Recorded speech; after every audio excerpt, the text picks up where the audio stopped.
Welcome to footballgameplan.com, where football makes sense. I'm Emery Hunt, the czar of the playbook, and welcome to our football construction site as we build the team through the 2018 NFL Draft.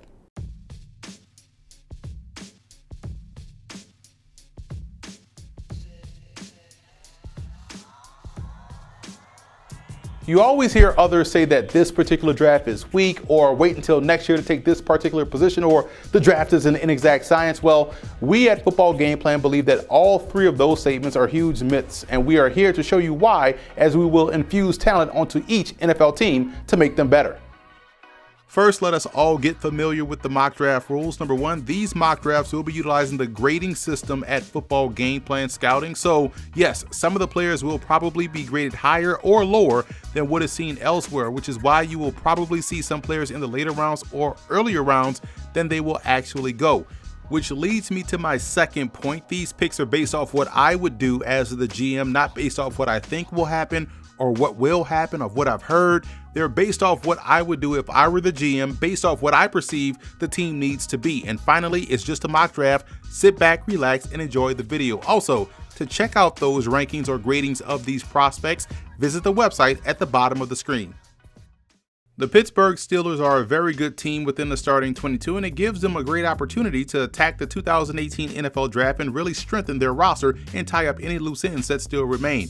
I think one can say that inside backer could still be an option, so in round one, I went with Tremaine Edmonds of Virginia Tech. I like his pursuit skills. He's a very good athlete that can play the run and also cover. His size and length at inside backer closes any open passing windows. I think he will be a fantastic pro.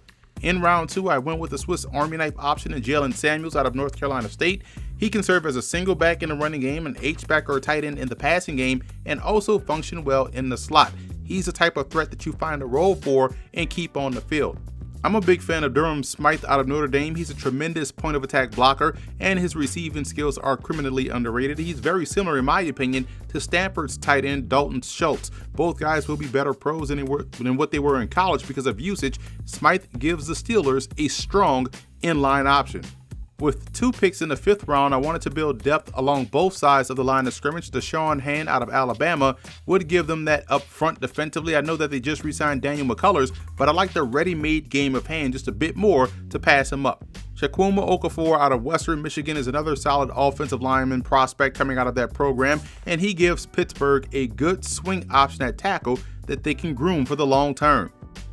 Steve Ishmael is one of the more underrated receivers in this draft class. Every time you turn on a Syracuse game, Ishmael is making a spectacular catch in a crucial situation. He's got the hands and the acceleration to stick as a pro. Wrapping up the Steelers mock draft with strong safety Cole Reyes out of North Dakota. You can trust him deep on occasion, and I like his ability in space as an overhang defender, and he has the instincts and ball skills to generate big plays for your defense. So that's a wrap for this edition of Building Through the Draft. If you want to watch our other NFL Team 7-round mock draft videos, as you should, be sure to subscribe to us on the YouTube channel at youtube.com/footballgameplan, where you can also catch all of our FBGP scouting prospect ranking videos, and also subscribe to Football Game Plan podcast on iTunes and check out the Scout Team podcast.